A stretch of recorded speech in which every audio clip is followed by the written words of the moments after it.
And then when I came back here in retirement, that's when I had my chance for my Harley and my airplane. In the marketplace, it's easy to buy somebody else's problem.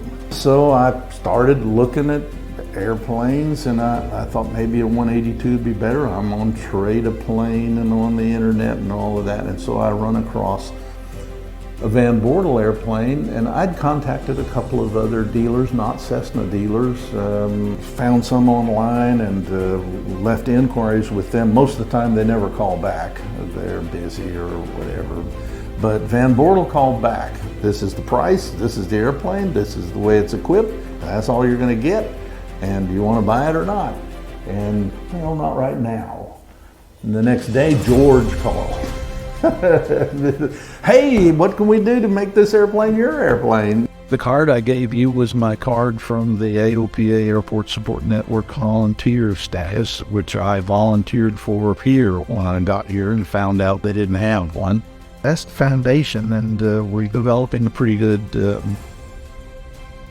profile, a pretty good image, and we're making a lot more people aware of the airport and its value to the community. And I had done it for 12 years in South Carolina at the downtown airport in Greenville, where we were based.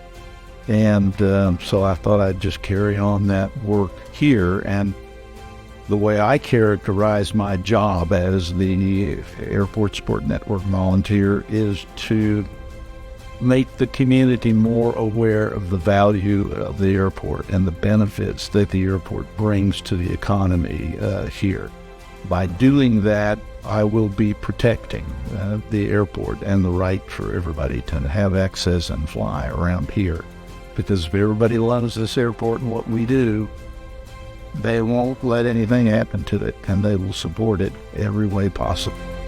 It was obvious to me in those first two phone conversations that, first of all, you couldn't find a guy more knowledgeable and with comprehensive information about the market and airplanes available and where you can get them and what they cost.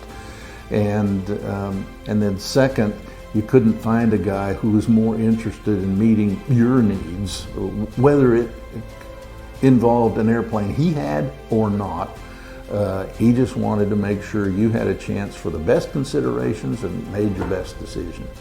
And so he did things as starkly unusual as sending me a copy of the contract where he had bought that airplane from the previous owner and showing me the cost that he had in it. That's why I use the term starkly unusual, that nobody would open their books or expose that information on a typical basis.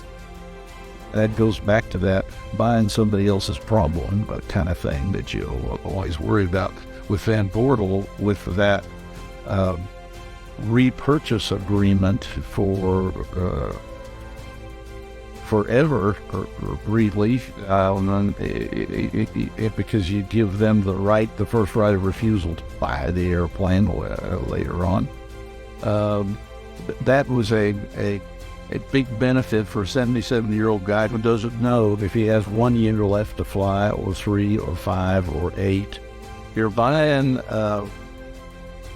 if he had nearly $500,000 airplane, and you're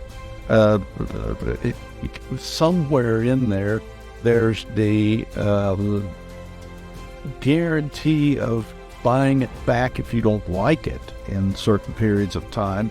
And then you're giving the right to buy it back if you ever sell it to somebody else. And you're thinking, what is that contract going to look like?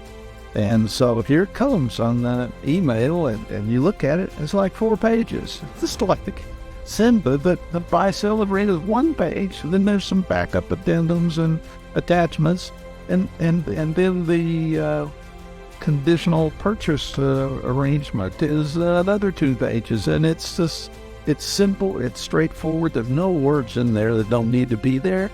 I mean, I'm used to getting documents and contracts and things where I'm crossing out paragraphs and saying, It's just overkill. It won't be that. That's just complications that been being introduced that are unnecessary.